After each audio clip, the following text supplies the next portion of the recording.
lot of things in life cannot or will not be compromised. The most familiar case being the perennial conflict between workers and employers.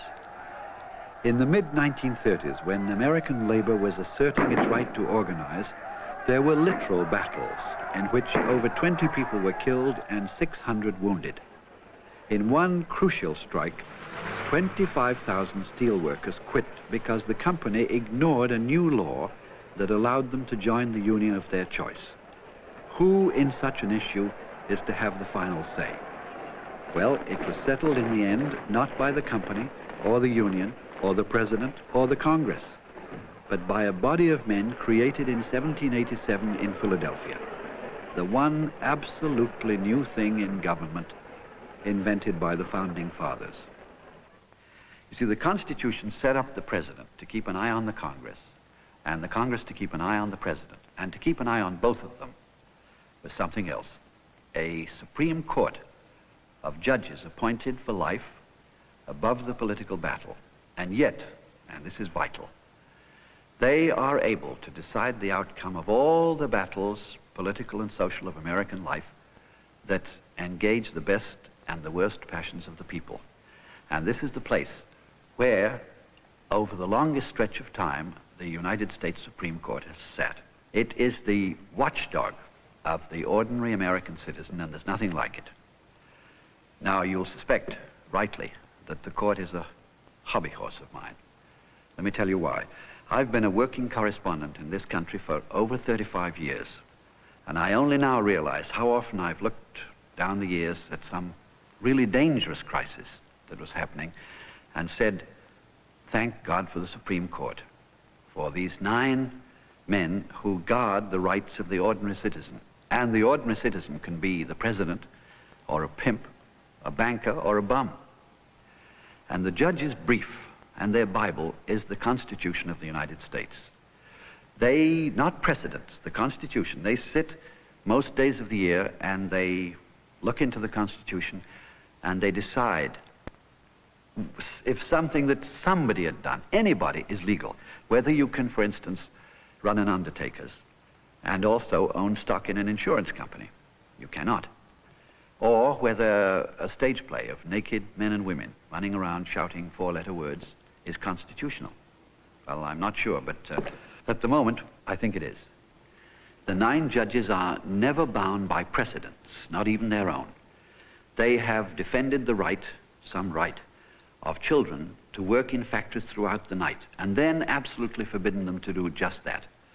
They have proclaimed the right to keep blacks and whites apart on trains, and then 60, 70 years later, proclaimed the right to put whites and blacks together on trains, in schoolrooms, theaters, everywhere. So you see, the Constitution, like the Old Testament, can be cited to forgive one's enemies or gouge an eye for an eye. But make no mistake, this chamber is haunted by memorable faces and single sentences that have transformed the life of the American people. Chief Justice Marshall, it is emphatically the province and duty of the Judicial Department and nobody else to say what the law is. Mr. Justice Sutherland, the liberty of the individual to do as he pleases, even in innocent matters, is not absolute. Mr. Justice Harlan said 80 years ago against all 8 of his colleagues, the Constitution is colorblind. Mr. Justice Holmes, a Constitution is made for people of fundamentally differing views. Chief Justice Hughes, the Constitution is what the judges say it is. So it is. And since a majority of the 9 decides everything, the Constitution is what 5 judges say it is. Now, this sounds very alarming, but these 9 men are human and of various character, and there's nothing rigid about the authority of the Constitution. It bends to the moral winds of the time. But if the judges are behind the times, and if ever their integrity as honorable men is seriously questioned, then the court and the country are in trouble. But I've noticed that an odd and impressive thing can happen, when a man is appointed to the court. The president may think he's installed a ventriloquist's doll, but suddenly the man is paid for life and can become himself, a quite different character from the one the president ordered up. And so remarkably often the court has kept the country on an even keel in the stormiest times. Believe me, it will be a bad day for Americans if ever the mass of them come to lose faith in this court as their fair and final protector.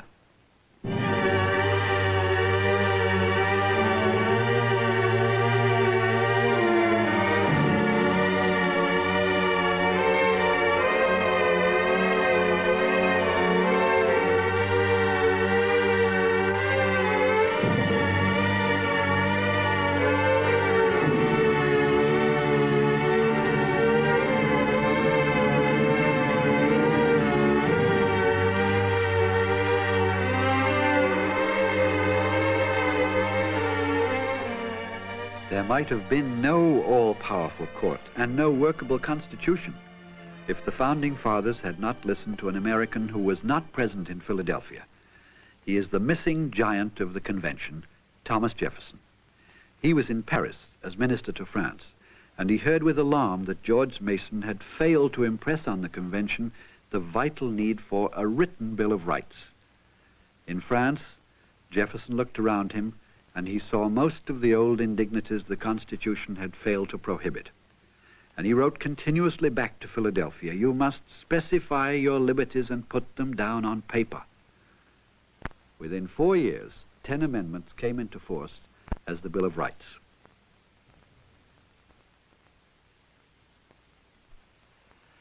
One, Congress shall make no law respecting an establishment of religion, or abridging the freedom of speech, or of the press, or the right of the people peaceably to assemble. 2, a well-regulated militia being necessary to the security of a free state, the right of the people to keep and bear arms shall not be infringed. 3, no soldier shall in time of peace be quartered in any house without the consent of the owner. 4, the right of the people to be secure against unreasonable search and seizures shall not be violated. 5, no person shall be tried twice for the same crime, nor compelled to be a witness against himself, nor be deprived of life, liberty, or property without due process of law.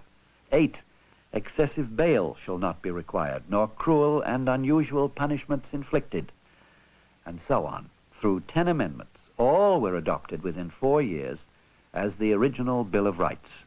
Since then, there have been some 15 others, all incorporated in the body of the Constitution and serving as the only brief and Bible of the Supreme Court. As Hamilton had guaranteed the central structure of the United States and Madison the large powers of the individual states, so it was Jefferson who thought most steadily of the chief beneficiary of these labors, the people. You might think of such a man who disliked cities, idolized farmers, as a simple rural crank. He was not. He was a very remarkable American 18th century type. Upper class, classless, inventive, ingenious, scholarly, eccentric country squire. This is his house, and he was the architect of it.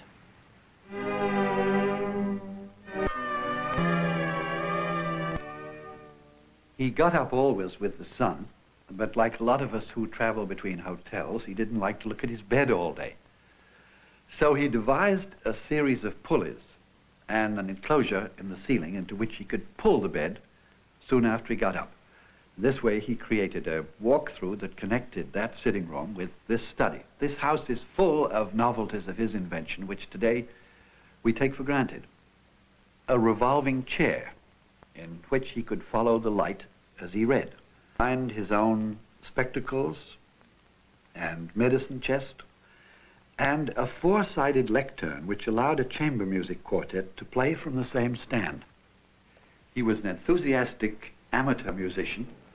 In fact, he was an amateur everything, an amateur of astronomy, of interior decoration. He designed the curtains all here, of architecture, of gardening. He learned Pippin. The Albemarle Pippin, by the way, if anybody cares, was Queen Victoria's favorite apple. He was a lifelong note-taker. He wrote reams of notes about everything, the Greek and Roman authors, the contemporary French philosophers, geology, Hebrew manuscripts. Here are his notes on his native state of Virginia. Here he compiled a list of all the trees, plants, and flowers in the state of Virginia, and an account with all their locations of all the known Indian tribes of North America. He also had a theory of currency, which he carried against the bankers. He carried it with the Congress and anticipated the British government by nearly 200 years in pointing out the laboriousness of pounds, shillings, and pence. He wrote simply, "The ordinary man has to divide by 12 and carry, and then divide by 20 and carry, whereas in a decimal system, everything is divided by 10 to the great ease of the community." I must say that if there's one notebook I'd give a great deal for, it's the one he carried around Europe. He padded around Paris, jotting down all the detestable a republic would not have.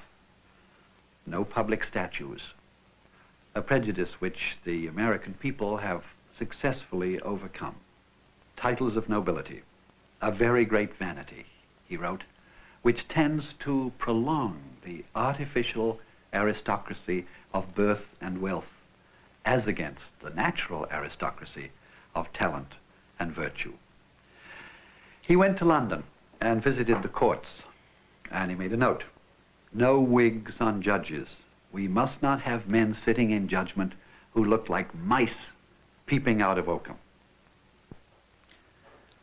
You know, there's something almost comical about Jefferson's earnestness, and maybe a little prim, but to me something very pure and innocent too. He believed that nothing but good could come from the total open public discussion of every issue.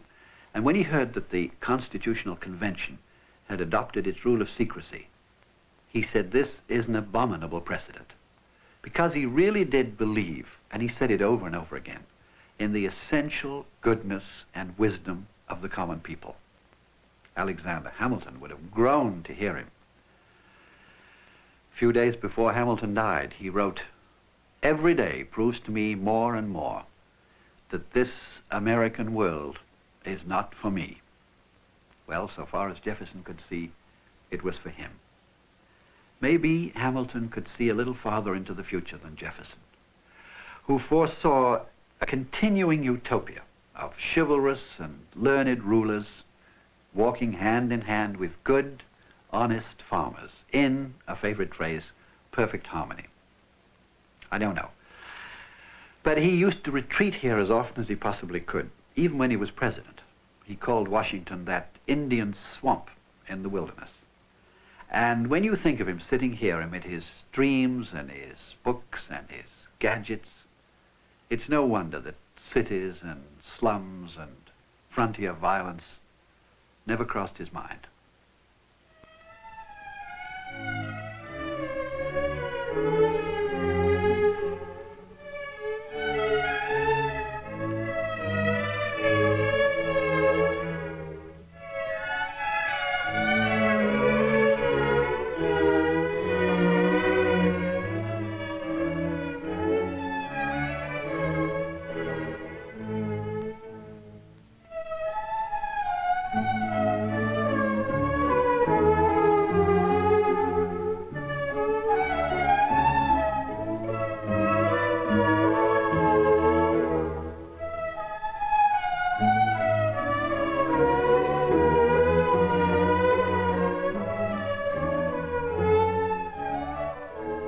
But over the mountains in the interior, there was another people, And if it was the ideas of such as Jefferson that invented the new nation, it was the rude men of what Americans call the back country who changed and secured it.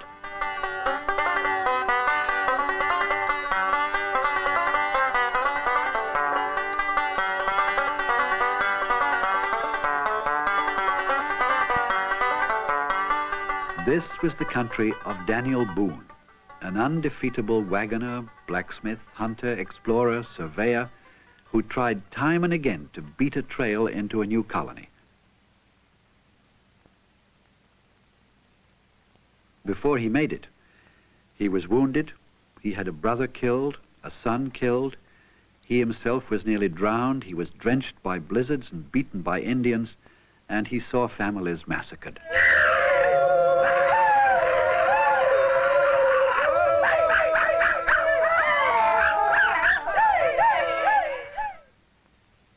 At the end, he was swindled out of the tracts of land that he'd cleared and laid title to.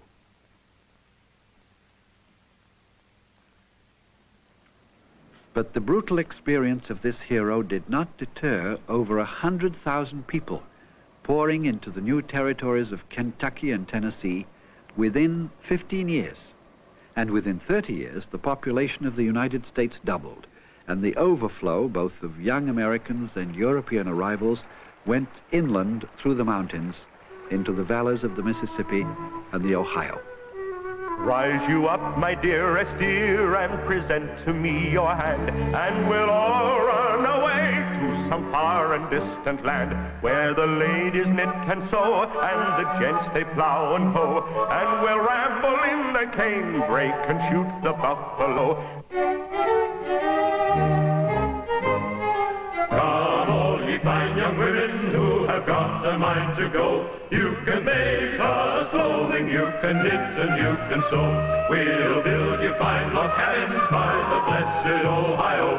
Through the wild woods we'll wander and we'll chase the buffalo.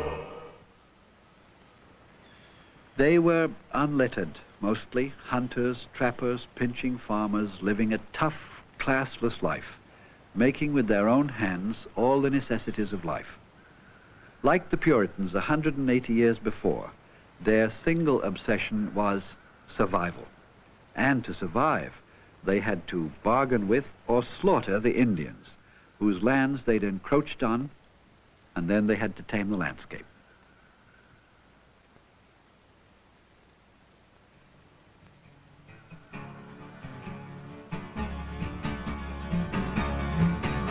The first white man in Cumberland Gap was Dr. Walker, an English chap. Cumberland Gap, Cumberland Gap, way down yonder in Cumberland Gap. Cumberland Gap with its cliffs and rocks, home of the panther, the bear and fox. Cumberland Gap, Cumberland Gap, way down yonder in Cumberland Gap. Me and my wife and my wife's pap made our way through Cumberland Gap. Cumberland Gap, Cumberland Gap, way down yonder in Cumberland Gap.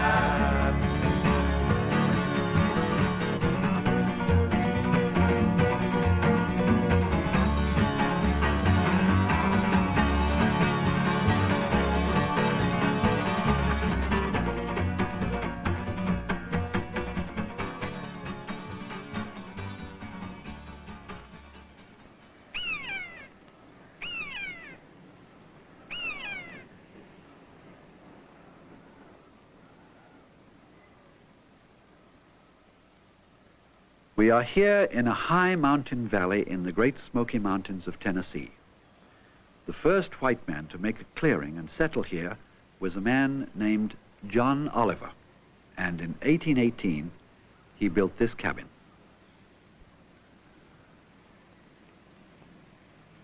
It's only 400 miles as the crow flies from here to the Atlantic Ocean. But in those days, the crow had it much easier. Remember that I said at the Philadelphia Convention, nobody made a favorable mention of the word democracy. Well, these backcountry people, they would mention it, because they were the people we can now see who initiated a very familiar conflict in American life between the metropolitan man and the outlander, between the Midwest farmer and Wall Street, between upstate and downstate. And this conflict still dictates the balance of power and prejudice in the state legislatures. Now, the people who came through here and literally had to shovel and fight their way through the mountains, they were the first Anglo-Saxons who had, as we say, gone west. And pretty soon they would be heard from. And when they were, a new stage direction would be required for the next act of the American drama. It would say, loud noises heard off stage. Enter Demos. Democracy would plant a ruder strain in the character of the Americans and their government. For the people who lived here had few links, if any, with the writers of the Constitution. They would transform the Republic beyond the imagining of the learned and graceful men of the 18th century.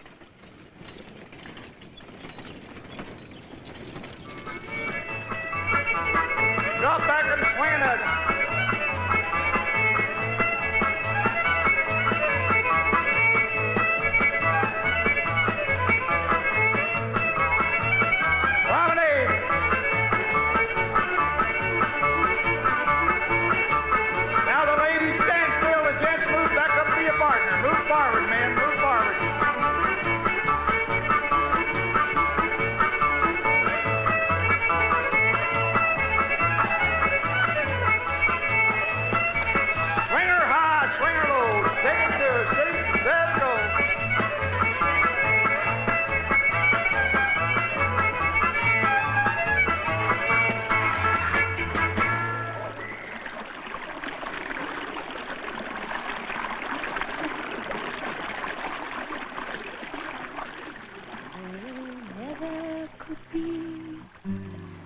A longing in the heart of a pure maiden's breast